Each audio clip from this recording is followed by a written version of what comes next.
Every Easter we do a survey about kind of what's top of mind, top of heart for you. And almost every year it has something to do with stress in relationships, with money, with family, with things like that. So we're actually going to spend the next few weeks talking about each of those areas, hopefully bringing some biblical clarity to how we can react to stress. I want to start though with our key verse. And by the way, if you're interested in end time sorts of things, you can read the whole chapter. It's Luke chapter 21. But he wraps up his thoughts with this verse. So when you see the end times nearing, be careful. It's always a good warning. Hey, be careful. So pay attention to what's happening next year, or your hearts will be weighed down with life. Listen, in the past, maybe there's been stuff that's affected our schedule, or it's affected other parts of our lives. But saying this is going to come into your hearts, be careful.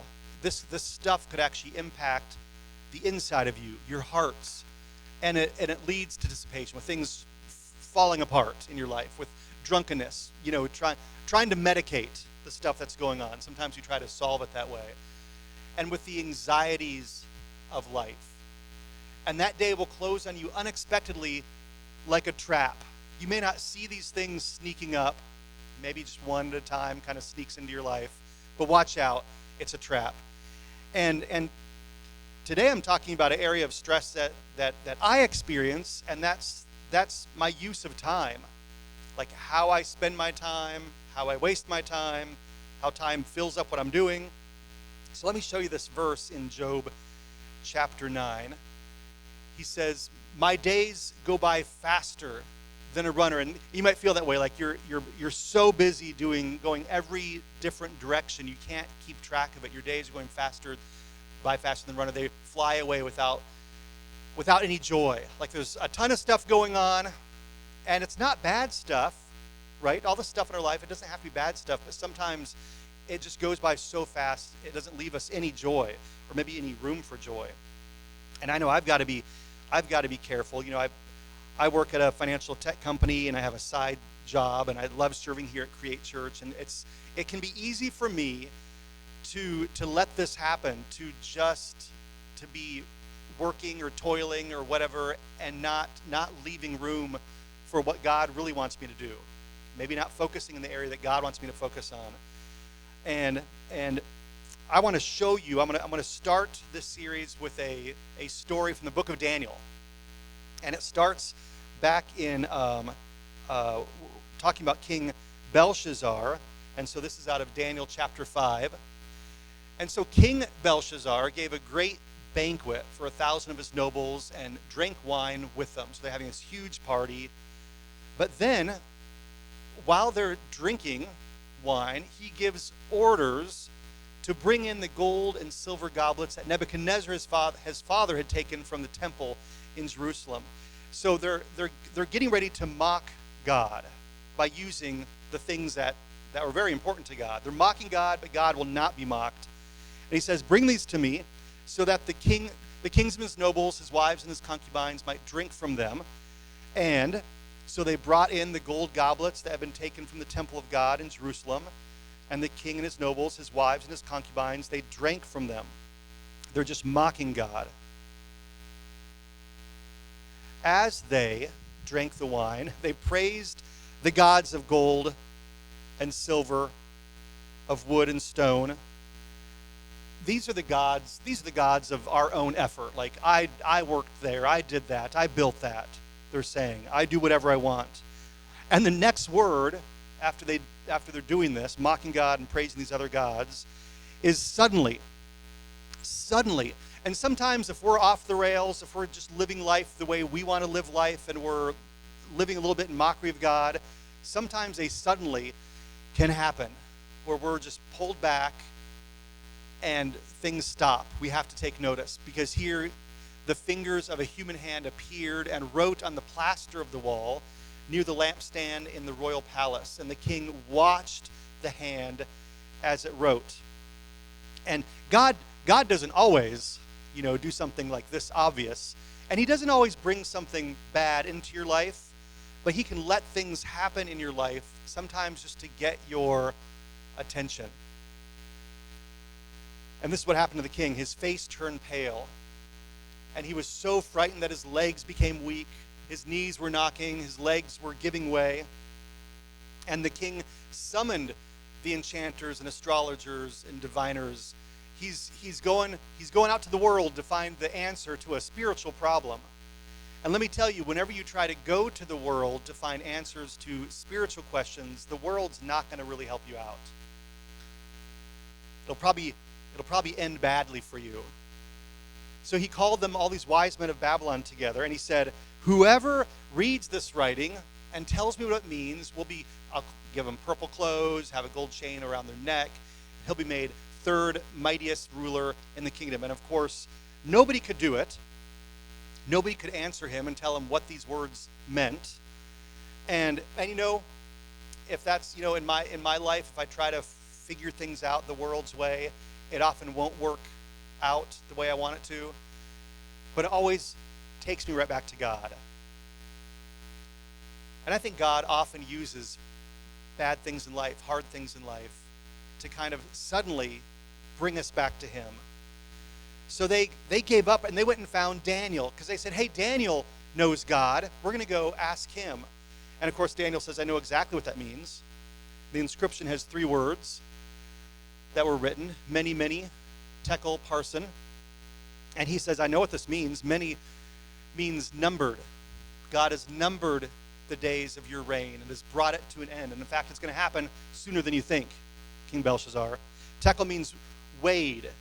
You have been weighed on the balances and have not measured up. Like your life has been evaluated and it's not working out. You're not doing it right. It's out of balance. Parson means divided. Your kingdom has been divided and given to the Medes and Persians. Your life is out of balance, and I'm taking control. I'm going to take this away from you. I'm dividing it. There's always a price to pay for letting our life get too far out of whack, out of line. Let me say it like this for those of you who like to take notes. It's that our days are numbered. And I know I'm not going to get a real big amen about this, but Hebrews says that it's appointed once for man to die, and after that the judgment. So you and I, we're going to die. That's part of life, and it's probably going to happen, sooner than we wish it would. And here's kind of the thing. I mean, I don't want to be too serious here, but I want to be serious. Is that we value things if we think that they're limited. If we think that we have a whole bunch of something, it's kind of easy to waste that. But if you realize that, my days are numbered, I don't have as many as I wish I had, we take care of that more. We honor it more. We prize it more. We're a little more wise. Ecclesiastes says that our life is it's a vapor. It's here and it blows away. It's gone. It's a mist. And honestly, our lives can easily get out of balance. This is not hard to do. And this is me talking to you. My life can be seen as wanting. Like I have things out of balance. And our misuse of time will always cost us something. And this morning I want to help make that cost a little bit less by showing you some things that we can do today so that we don't end up having to pay a high cost for our lives out of balance. So here's a thought. You've already done something great this morning just by coming to church. I think God loves it when we give him the first part of our week, on Sundays, and the first part of that day especially. But what if, and they call this the Lord's Day, what if we gave not just 1 hour to God, but the whole day to God? And I don't mean a whole day at church. I think just 1 hour is probably pretty good at church. That's fine. But what if instead of going home and just doing all the same things that we do the rest of the week, being crazy and running around, What if we just sat down, had lunch, took a nap, went on a walk afterwards, just made the Lord's day, just gave it to him, like the whole thing. Because if your days are going faster than a runner and you have no joy, there's some things that we can change. And you've already started out good. I want to give you 3 things that you could do today that could bring that stress back down, maybe bring your life a little bit more into balance, and make it so that this doesn't happen. So if you're taking notes, you write this down. This is number 1. And it's just to refocus on what matters the most. And it might be good just to take some time and think, okay, in my week, what are some things that I could actually cut out of my week? What are some things that I don't need to do? I can just cut out. What can I refocus on this? A lot of our lives look like this. We've got limited energy, and we spend it in all sorts of different ways. I love doing this because if something doesn't work right away, I can move on to task 2, 3, 4. I've got things going all different directions. And sometimes when one of these little arrows gets pruned, or we feel like either God's snipping that off because he doesn't want that in our life anymore, or what, sometimes that hurts. Sometimes these can be hard decisions to make, and sometimes they're made for you. But what if you could, instead of doing all that, focus all your energy in one direction? Look how much further you could go by just refocusing your life, by choosing 1 or 2 things that you're really good at doing and want to do and are purposeful, and kind of focusing your life on those things.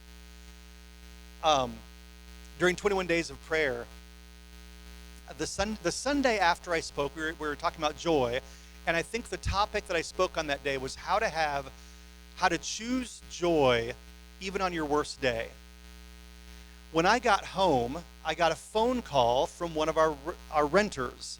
We rented out these 3-wheel Polaris slingshot, really cool, super fun. And this is the 2nd year we've been doing it. And people would sometimes rent it for like a whole week and take it to really cool places that we've never driven a slingshot to. And so this the last one of the season, because usually the season winds down about now, but they were headed up to Glacier. I mean, they were really close. They're in Montana, pretty far north, headed up there. We get a phone call. Hey, it looks like the something happened to the oil plug, fell out, something, all the oil ran out. And when I heard that, I was like, that's bad.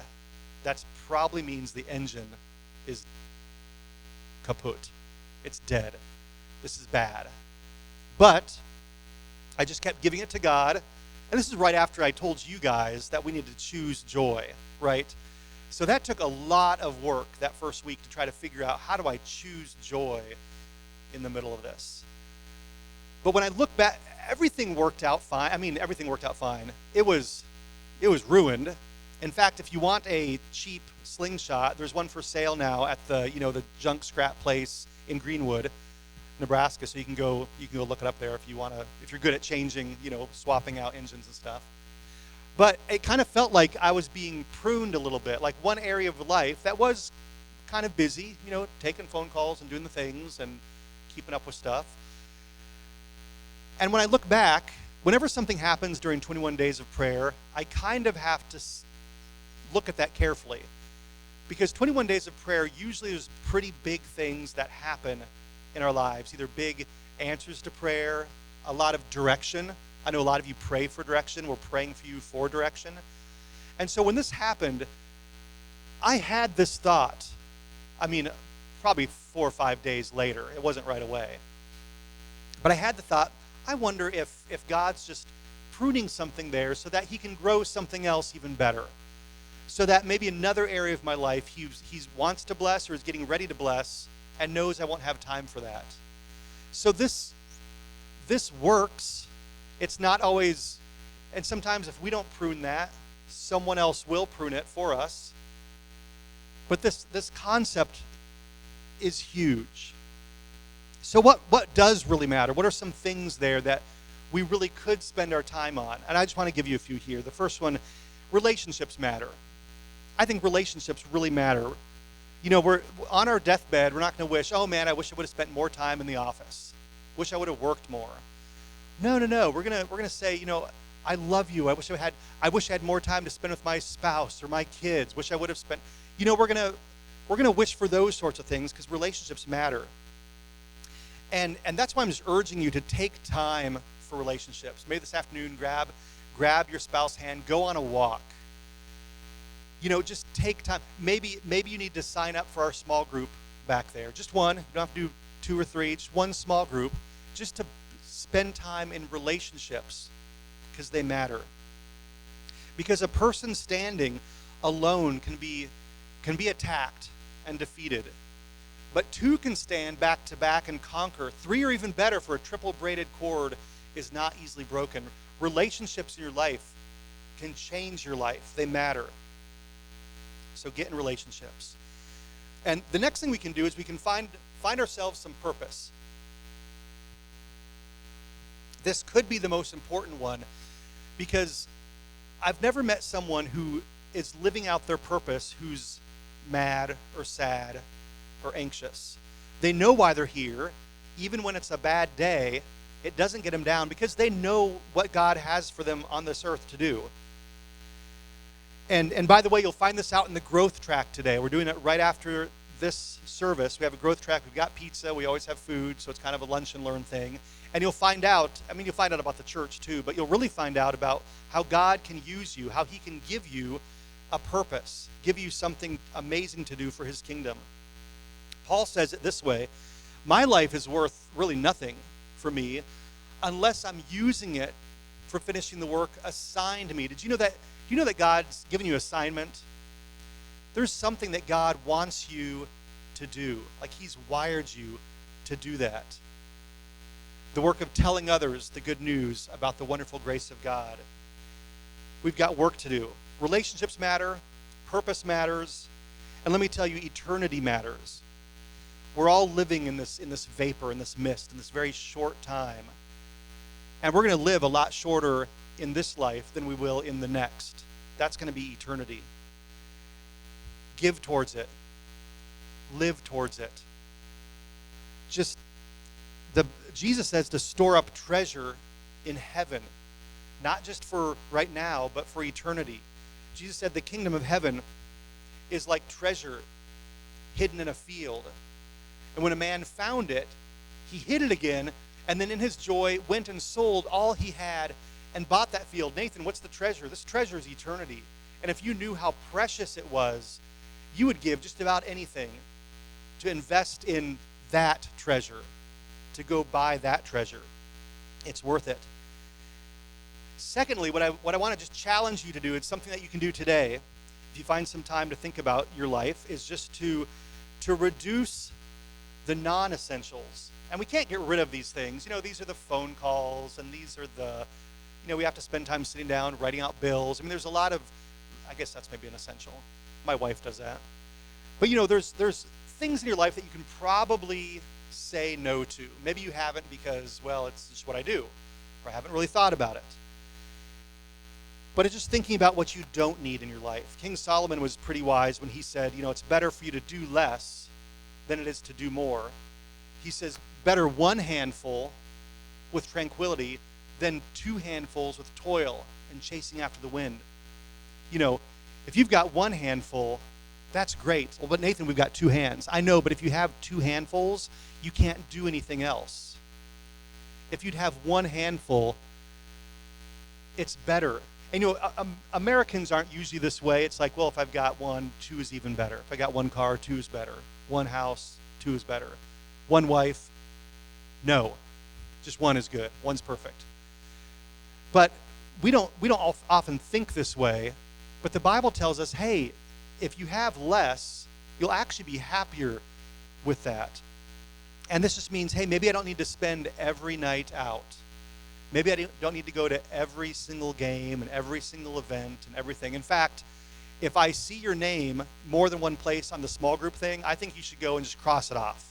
Just do 1. Just do 1. You don't get more godly by doing more church stuff.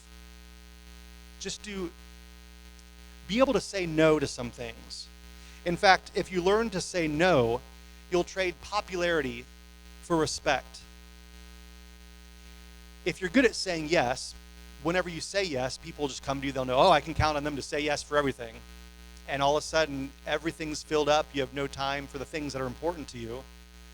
But if you say no to the things that you don't care about or don't really want to do or aren't interested in, then people are going to respect you. And everyone's pulling us in different directions. The school system wants to carry me this way. My credit card wants me to do this stuff.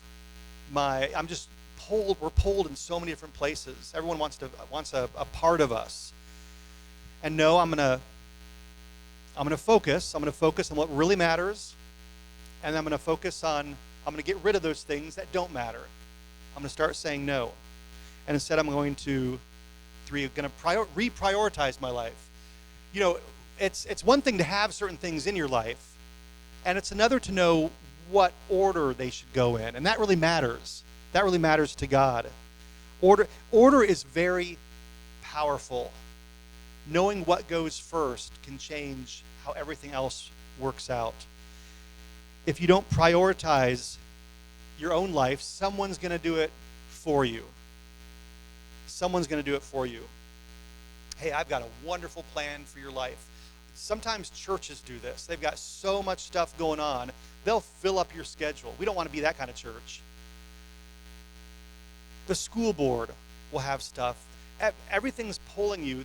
People have plans for your life, so if you don't prioritize stuff, someone else is going to. I want to show you a visual here. It's something I did a couple years ago.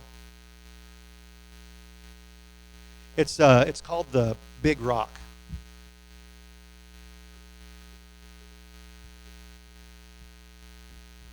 It's the Big Rock concept. You know, in our life, we've got a ton of little things like this.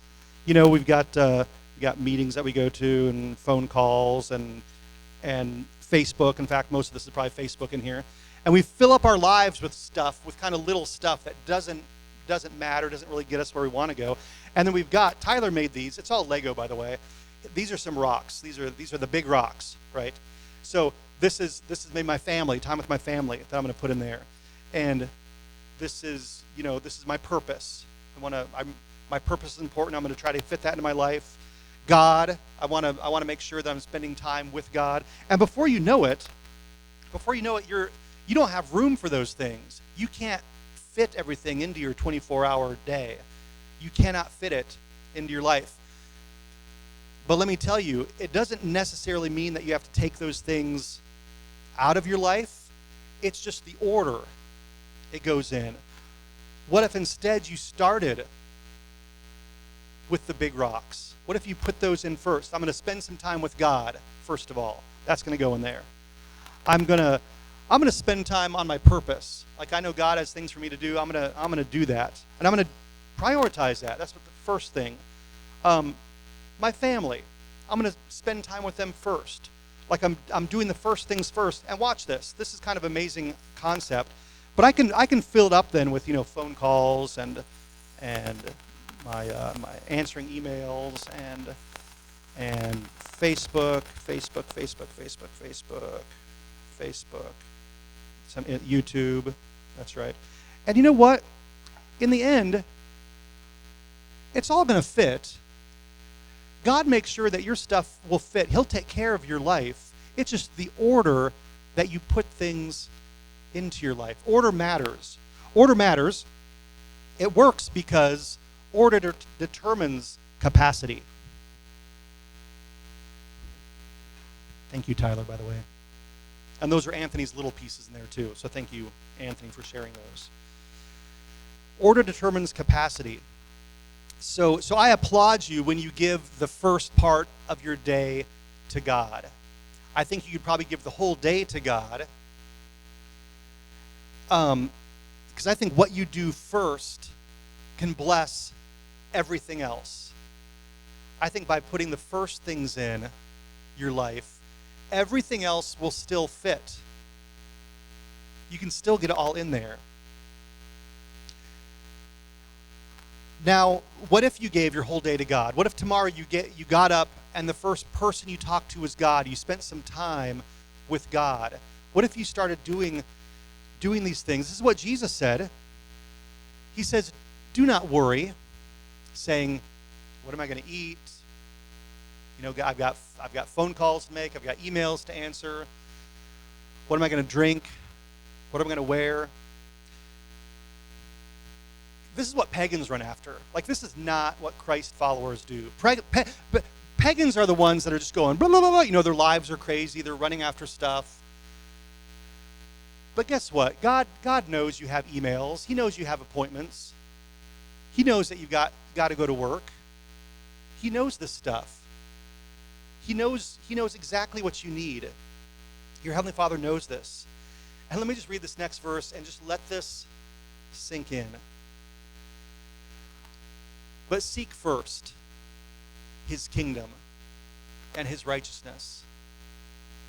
He's saying, hey, if you'll do my stuff first, if you'll put it in there, all this other stuff, those emails, those meetings, those appointments, everything else in your life, it's going to be, I'm going to bless that. He says, I'm going to take care of that. He says, just put me first. And this is critical for some of you. It's not just a problem with your schedule. It's actually now, it's inside your heart. It's impacting your heart. It's changing the way that you see God, the way you see people. And the handwriting's on the wall. Like, a suddenly is happening. And you realize, I need to change something. And I happen to believe that we have a very powerful God who can change our hearts, who can change our lives, who can heal us from that. And you don't have to just come here and hear a message and leave. You can leave with a changed life. And I believe you can leave here changed, having the rest of God in your life. I believe this. Jesus said this. He said, come to me, all of you who are weary and carry heavy burdens. He says, come to me. This morning, some of you, there's a dad in here who's feeling like he's carrying the whole household on his shoulders, that he's got to be the one who makes ends meet, that he's got to be the one that holds everything together. There's a mom in here who's feeling like she's got the kids to take care of and the husband to hold up and in-laws to hold up and her own parents to do. There's a burden and there's heaviness in your life. And if someone were to tell me, hey, Nathan, what is Christianity all about? It's when you have rest. It's when the whole world can be going crazy. Your job, your health, stuff, your life is crazy. And in the middle of that, God gives you a rest. He gives you rest that you can't even comprehend, that you can't even understand, that doesn't make any sense. I will give you rest. There's marriage issues. There's financial issues. There's health issues. God says, I can give you rest. Come to me.